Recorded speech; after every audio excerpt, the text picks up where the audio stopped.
세계 각국이 신직업을 발굴하고 육성하는 데 힘을 쏟고 있습니다. 선두주자는 중국입니다.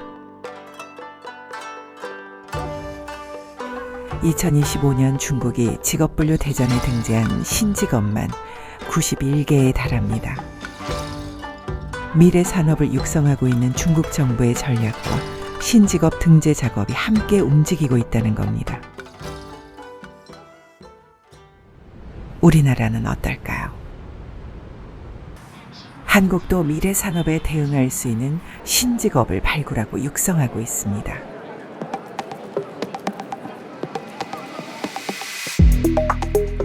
고용노동부 산하 공공기관인 한국고용정보원은 2014년부터 2021년까지 6차례에 걸쳐 신직업 리스트를 발표했습니다.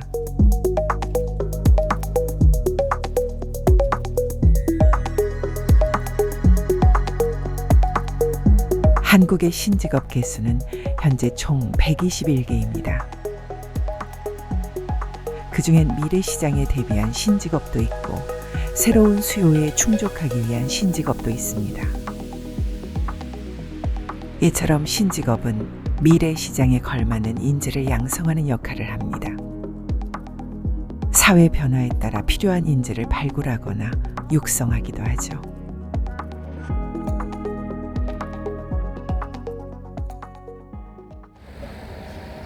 그렇다면 신직업은 긍정적 효과를 내고 있을까요? 그렇지 않습니다. 하나씩 살펴보겠습니다.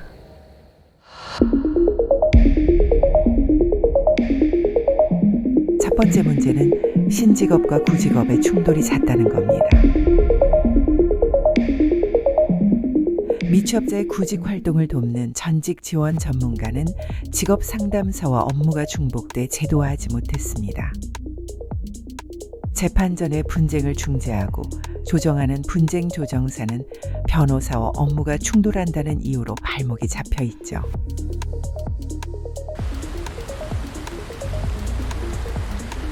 정책적 공백이 신직업의 확산을 막아선 케이스도 있습니다. 2015년에 등재된 기업재난관리자는 명칭에서 알 수 있듯 기업 재난을 예방하는 게 주요 업무입니다. 하지만 정작 기업은 물론 정부도 예방 업무의 가치를 제대로 인정하지 않으면서 시장을 개척하는 데 어려움을 겪고 있습니다. 한국기업재난관리사회 양준 회장의 말을 들어보시죠.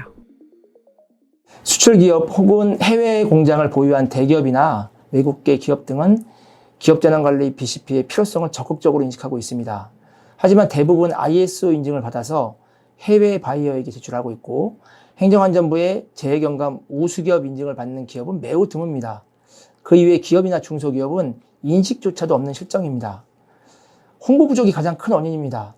산업안전은 고용노동부의 막대한 예산과 산업안전보건공단이라는 조직이 이를 이끌고 있습니다. 하지만 기업재난관리는 행정안전부의 한계 과에서 담당하고 있고 이마저도 순환근무입니다. 기업재난관리 필요성에 대한 인식 개선이 시급합니다. 2020년에 등재된 민간 임용 구조사의 상황도 비슷합니다.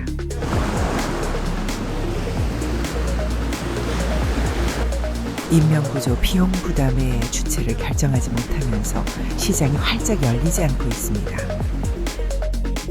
이는 신직업의 경제적 효과를 창출하는 데 정부의 역할이 필요함을 보여주는 사례들입니다.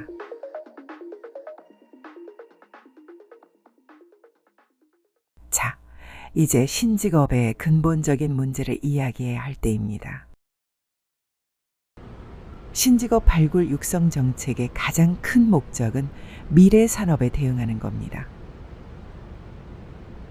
미래 산업일수록 젊고 유능한 인재가 필요합니다만 현실에선 은퇴를 앞두고 있거나 이미 은퇴한 이들이 신직업에 종사하는 경우가 적지 않습니다. 단적인 예가 산림치유지도사입니다. 산림치유지도사의 역할은 자연휴양림이나 삼림욕장 등에서 산림을 이용한 치유 프로그램을 개발하고 보급 지도하는 겁니다. 효과를 입증할 만한 치유 프로그램을 만들어야 하다 보니 자격 요건이 무척 까다롭습니다. 하지만 급여도 처우도 기대치를 밑돕니다. 이상한 시장 구조 때문이죠.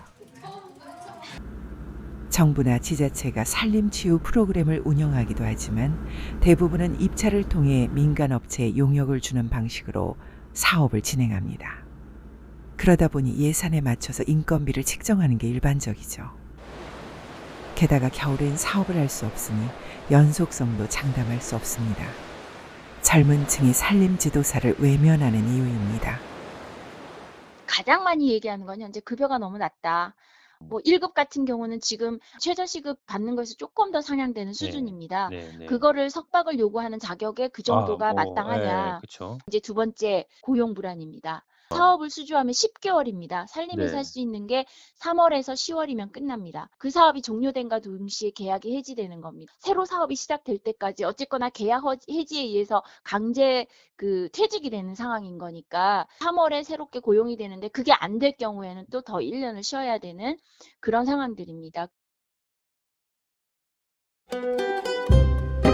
근본적인 문제는 또 있습니다. 수익성입니다.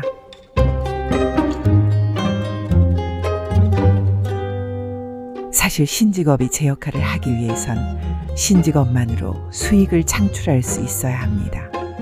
쉽게 얘기해 신직업으로 먹고 사는 게 가능해야 직업으로 효용성이 있다는 겁니다. 하지만 현실은 척박하기만 합니다. 2000년대 이후 웰빙 바람을 타고 큰 인기를 끌었던 다이어트 프로그래머가 대표적입니다. 다이어트 시장은 가파른 성장세를 기록하고 있습니다. 2014년 2조 원대였던 다이어트 시장은 최근 10조 원 규모로 커졌습니다. 10년 사이에 5배가량 성장한 셈입니다. 그렇다면 다이어트 시장의 성장과 함께 다이어트 프로그래머란 직업의 위상도 달라졌을까요? 안타깝지만 그렇지 않습니다. 박창희 한양대학교 겸임교수는 1세대 다이어트 프로그래머입니다. 2014년 다이어트 프로그래머 자격증을 취득하고 강연 활동도 활발하게 했습니다. 하지만 그는 다이어트 프로그래머란 직업을 앞세우지 않습니다. 이 직업으론 삶을 영위하는 게 힘들다는 이유에서입니다. 다이어트 산업의 인기에도 다이어트 프로그래머는 왜 신직업으로 자리 잡지 못한 걸까요? 사람들은 손 씻고 편한 것을 많이 기대하는 측면이 있는데 이 직업은 식생활과 이제 운동에 관한 것을 강조하는 직업이다 보니까 사람들이 어떠한 그 니즈에 부합하지 못하는 것 같아서 이것은 직업으로 자리 잡지 못했다라고 생각하고 있습니다. 그냥 그 당시에 반짝하는 기대, 인기에 힘이 벗어 나왔다든지 자신이 그냥 좋아서 하는 일이라든지 이런 것은 그냥 자기 취미나 기후에 불과하지 이것이 직업으로 될 수는 없다라고 저는 보거든요. 어떤 하나의 직업으로 절대 자리 잡지 못했고 앞으로도 전혀 그럴 가능성이 없다라고 저는 생각하고 있습니다. 이제 정부가 할 수 있는 일은 이제 한계가 있다라고 보죠. 이게 이제 사람들의 의식이 바뀌지 않는 한 아무리 정부나 어떤 기관이 개입을 해도 저는 소용이 없다라고 봅니다. 이처럼 신직업은 탄생하는 과정도 시장에 영향을 미치는 경로도 저마다 다릅니다. 시장이 먼저 열린 후에 신직업이 생기는 경우도 있지만 정부의 정책적 지원이 필요할 때도 있습니다. 그렇다면 우린 무엇을 준비해야 할까요? 신직업 분야에 종사하는 사람들은 여전히 정부의 역할이 중요하다고 강조합니다. 먼저 기업재해경감법상의 기업의 범위를 확대하고 근로자 수, 매출액 등 일정 규모 이상의 기업과 유형업종 등에는 재해경감활동 관리체계를 필수적으로 수립토록 지정해야 합니다. 재해경감 우수기업 인증 기업에게는 인센티브를 확대하고 고객으로 하여금 기업재난관리 우수기업의 제품을 구매하고 투자하도록 유도해야 합니다. 두 번째는 기업재난관리사가 행정안전부 국가 자격임을 전문 자격임을 홍보하고 합격 후 연수과정, 보수교육을 통해서 양질의 기업재난관리사를 배출해서 3단계 과정을 통과한 기업재난관리사의 인적 자원을 적극 활용해야 합니다. 기존 직업 체계가 해체되는 시기에 발맞춘 정책이 필요하다는 주장도 나옵니다. 현재 새로운 어떤 AI라든가 또는 그 인공지능을 활용한 다양한 그 직업군들, 새로운 형태의 직업군들이 많이 등장하고 있습니다. 이런 직업들에 대한 새로운 형태의 정부 지원의 어떤 교육 시스템, 체계적인 시스템이 필요하고요. 그와 동등하게 사라져가는 직업들에 대한 재교육도 철저히 시행이 되어서 실업이 발생되지 않는 그런 여러 가지 대안들이 필요하다고 생각이 듭니다. 근데 제일 중요한 것은 AI 시대의 새로운 젊은 친구들을 위한 AI 시대에 맞는 그런 성인 교육은 지금 없습니다. 그래서 국가가 직접 나서서 이 부분을 좀 보충해주고 보완해줘야 될 필요성이 상당히 높다고 생각이 들고요.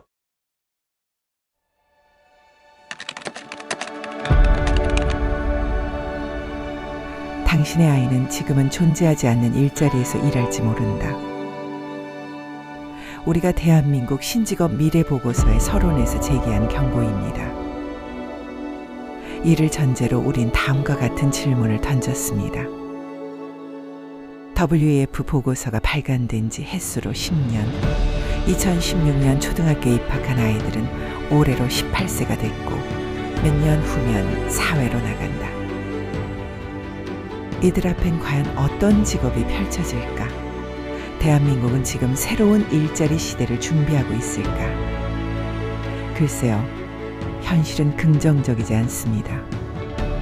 청년층은 일자리를 구하지 못해 구직을 단념하고, 장년층은 노후를 준비하지 못해 은퇴할 수도 없는 나라, 대한민국의 불편한 자화상입니다. 이런 역설적 시대에 등장한 AI는 내 일자리를 빼앗지 않을까라는 불안감을 키우고 있습니다. 이대로 괜찮을까요? 신직업 미래보고서가 던지는 경고를 이젠 귀담아 들어야 할 때가 아닐까요?